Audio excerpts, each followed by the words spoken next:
Hello, hello, good people. How's it going? Had a little technology glitch. But listen, let's get on to the subject today. You know, there are 5 things, especially, I wish I had known before I had bariatric surgery. Because when you have the surgery, you want it to be successful. Over 260,000 people in the United States alone are going to undergo bariatric surgery. Unfortunately, around 50% or so are going to regain that weight back. And I know what that feels like because I was one of those 50% who gained 80% of their weight back. So if I had known these 5 tips, it would have helped me to make that surgery successful. The first thing that I want to let you know, or the first tip is, listen, surgery is just a tool. It is not a solution to the problem. It's just one of the tools. It's just like if you build a house.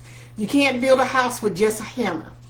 You have to have all the tools in the box, the drills, the saws, the screws, in order to build a beautiful house.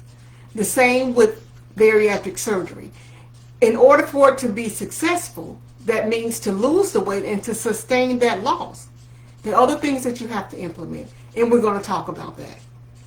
The second thing to remember is that, and this is something I didn't know, losing weight and keeping weight off are 2 different things. It's just like apples and oranges. Both are fruits, but both bring different nutrients to the table. You know, when you first have the surgery, you're in that honeymoon stage, that first 1 or 2 years where the weight is coming off easily. But after that honeymoon is over, that's when the real struggle begins. And that's when you have to implement other things in order to keep that weight off. The third one of the things that you have to implement, you lose weight not with the plate, but with your brain. That's how you lose weight. Mindset is everything. You have to shift those habits, those beliefs, those patterns, because if not, that weight is going to come back. The 4th one, lifestyle changes. You know, people think that they can lose and sustain weight just by exercising, or maybe I'll not just exercise, maybe I'll just go on a low-carb diet.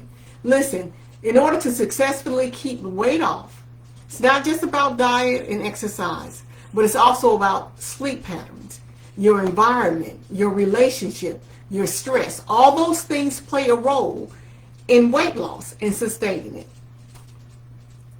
Now, the 5th one, to me, is the most important. Get help. If you find that weight creeping back, don't do like me. I waited until I had gained 70 of my 90 pounds back before I start scratching and trying to get help. Now, a lot of people say, well, you know, I can't afford help. I can't afford a coach. Let me tell you, you're already paying for it. Add up those doctor fees, those procedures, those medical equipment, those co-pays, meds. When you add up all of those things, you've paid for a coach. Because when you get the help you need to lose the weight and to keep it off, you can eliminate or drastically reduce these things. So guys, listen, those are my 5 tips for today. I hope you join me again next Thursday, and I'll have the subject up soon for another interesting topic. But something too that I'm very excited about, July the 17th at 6 p.m., I'm going to do an interview with a friend of mine. She actually owns a company that focuses on helping people work through the insurance red tape in order to qualify for bariatric surgery. So tune in July 17th, 6 p.m. It's going to be on Zoom, but we're going to talk about how you can qualify. And if you come to Zoom, you can, of course, ask questions yourself. Listen, guys, if you like it, please, put a like up there, follow me, But most importantly, if this is not something that you need, if you know somebody else that could use this information, please share it with them.